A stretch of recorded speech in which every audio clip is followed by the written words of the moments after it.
Hey guys, today I'm gonna be. I'm trying to answer the age-old question: why is the McDonald's ice cream machine always broken? You might now. A lot of YouTube videos are saying that it might be because the employees are too lazy, or that there's a bunch of parts that need to be cleaned, and then there's a 4-hour heat cycle to kill any germs in there, and or it is just genuinely broken sometimes. And while some of those may be true, there is another main reason onto why the McDonald's ice cream machines are why McDonald's ice cream machines seem to always be broken. It's because McDonald's ice cream machines usually cost about 18K, and they are made from a company called Taylor who makes ice cream machines. But the thing is, the ice cream machines are very complex, and but the thing is, sometimes, but how to explain, it's like, you know how, no, basically, the parts in there are very complex.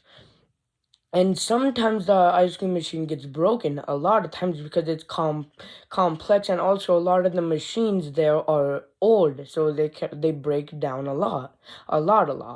But the thing is, only a tailor mechanic can fix it. So only a mechanic from the company can go to McDonald's to fix it. I don't think McDonald's can fix it themselves.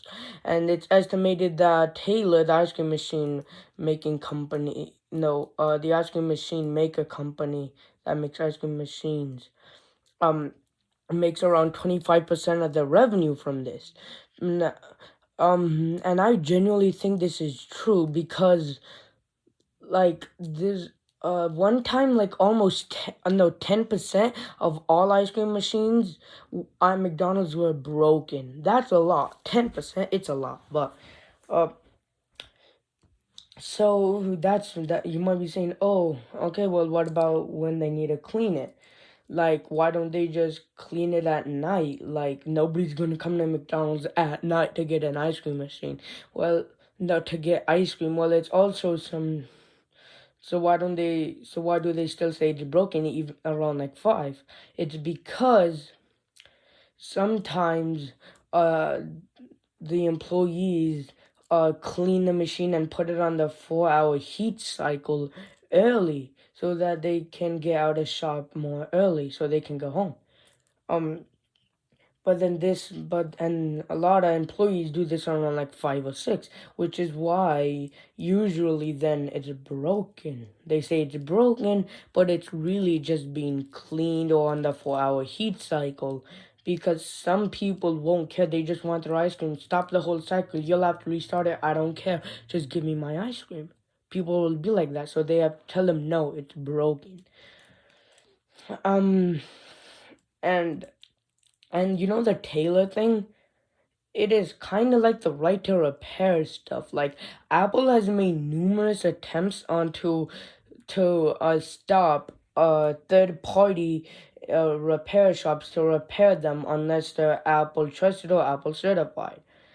Basically, what they did was, first, I think they made it so that if you a third party repair service that wasn't Apple tried to repair the home button, the Touch ID wouldn't work, and you would have to put it in an iTunes synthesizer that would connect.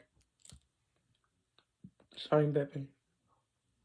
To a secured Apple network server that would let Touch ID work.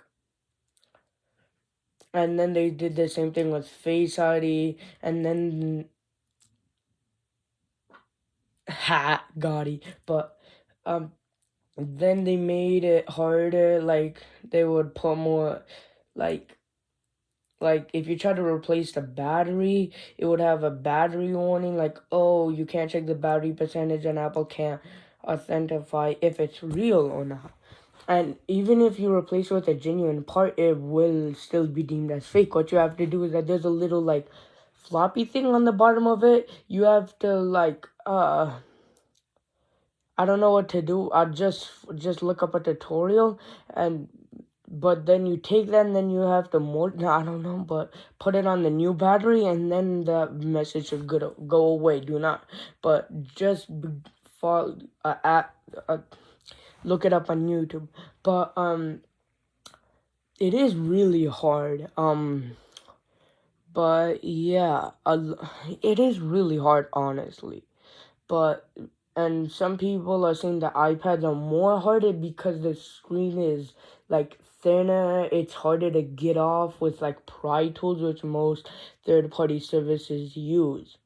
And you know the iTunes synchronizer, you can't buy it. You can rent it though. You can't buy it. If you can rent it, but if you do something that Apple doesn't like, they can just take it away because you're renting it, not buying it. And this is all an attempt so that you pay more money to get it fixed from Apple so they can charge you more money.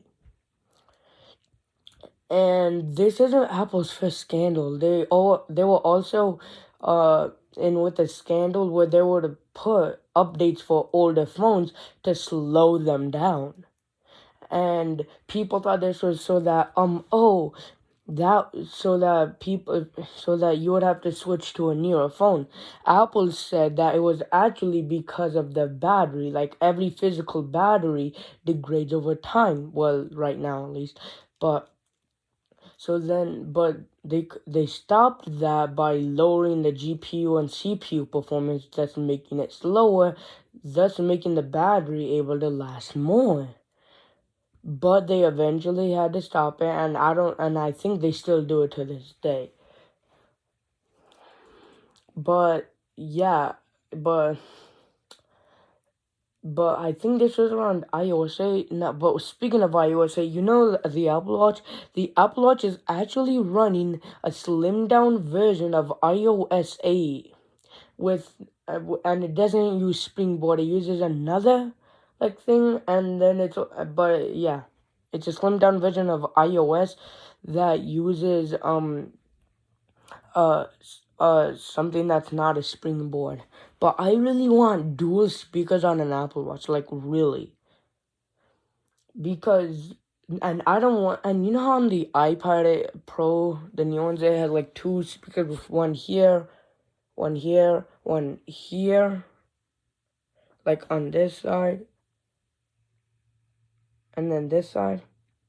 Well, I don't want, but on the iPad, what it does is that if there's noise here, the audio plays here, but if the audio is more like louder on this side, or there's only noise on this side, it'll only play on that side. And I don't want that for the Apple Watch. I just wanted to play noise on both speakers, so then because it needs that. Like one time I went somewhere, but I forgot to bring stuff, and I only brought my Apple Watch, and I tried to listen to some music, but it wasn't loud enough.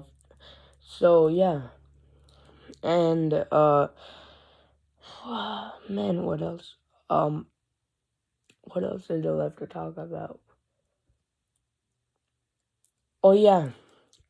The reason why iPad's batteries last so long but takes so long to charge is because the iPad's battery is big. I'm pretty sure it's bigger than most MacBooks.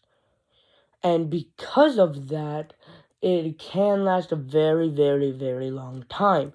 But once it's completed, it needs to charge fully, so it takes just as long. But basically, there was a bend gate problem with the iPhone 6 or something where it would bend in the middle. The same thing happened with the iPad Pro series because it was either because of the like thing for the Apple Pencil, the Apple Pencil, or the material. But yeah, and if you want to know why iPhones should have USB Type-C, I have a YouTube video on that. You can watch it. But, oh yeah, I'm actually thinking of making another security breach video. After reconsidering some stuff, my opinion on security breach has changed.